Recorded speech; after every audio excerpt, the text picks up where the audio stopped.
Halo kawan, bagaimana kabar kalian? Semoga pada sehat semua. Amin. Di video kali ini saya akan menceritakan alur cerita film Triple 9. Bagaimana alur cerita filmnya? Sebelum masuk videonya, saya harap kawanku sekalian sudah menekan tombol like dan subscribe-nya, serta tidak lupa juga untuk menekan tombol loncengnya. Karena subrekmu adalah semangatku. Oke, tanpa loba bacaan lagi, mari kita eksekusi alur cerita filmnya.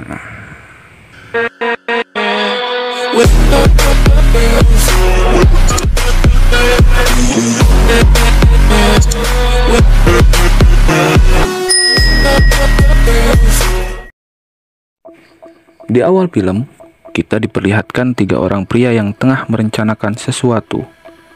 3 orang tersebut ialah Michael, Rachel, dan Gabe. Di sini ketiga orang tersebut akan merencanakan suatu perampokan. Namun Mike menyampaikan bahwa mereka kekurangan anggota. Kemudian Mike mengajak 2 orang polisi, yaitu Franco dan Marcus, untuk membantu mereka dalam melancarkan misi yang telah diberikan bos gangster mereka. Karena salah satu dari polisi itu sudah mengetahui seluk-beluk tempat yang akan mereka eksekusi. Tibalah di hari eksekusi, mereka berlima pun melakukan perampokan di bank untuk mengambil brankas dan beberapa jumlah uang yang ada di bank tersebut.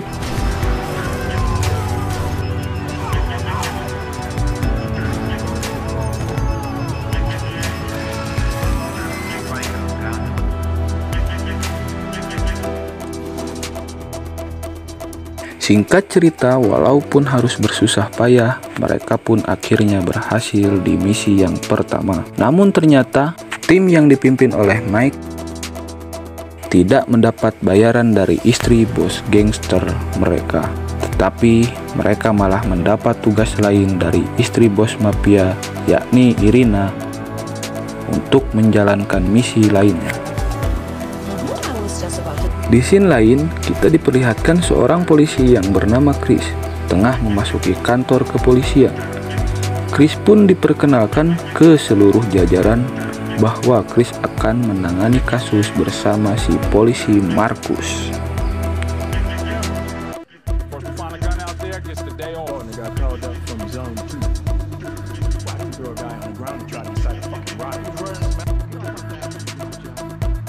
Kembali lagi ke Mike, kelompok yang dipimpin oleh Mike berkumpul, namun hanya Rachel yang belum datang.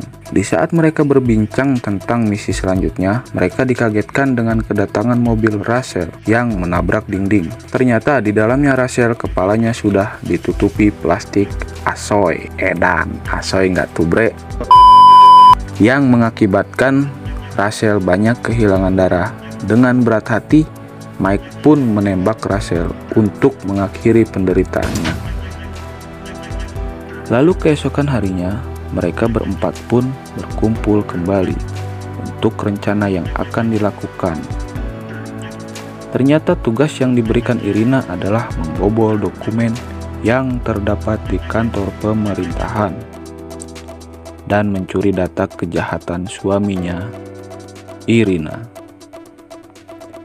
Menyadari misi ini tak mudah, kemudian Franco menyampaikan idenya untuk melakukan skenario Triple 9 untuk mengalihkan perhatian polisi setempat.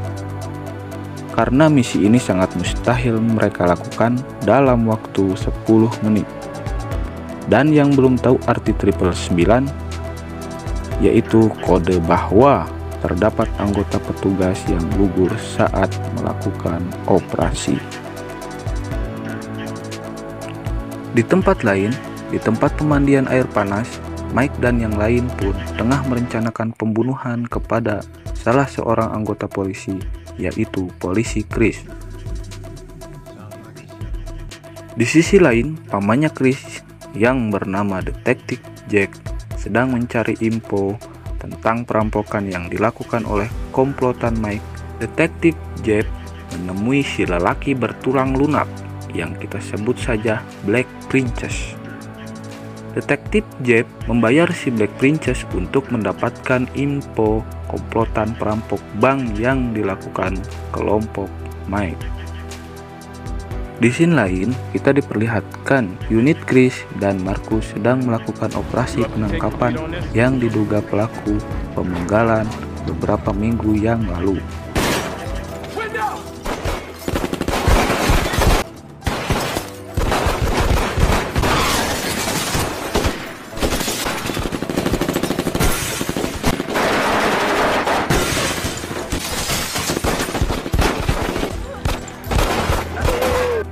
Di saat melakukan pengejaran, Marcus dan Chris terlibat adu kontak senjata, di mana saat Chris bergerak maju, Chris tertembak, namun tidak terjadi luka yang serius, dikarenakan Chris memakai rompi anti peluru. Di situ, Marcus pun langsung mendekati Chris. Setelah memastikan Chris tidak kenapa-napa, Marcus pun lanjut mengejar tersangka. Di saat Marcus sedang baku hantam, Chris pun tiba dengan tepat waktu. Lalu Chris menembak si gendut pas di kepalanya. Duar!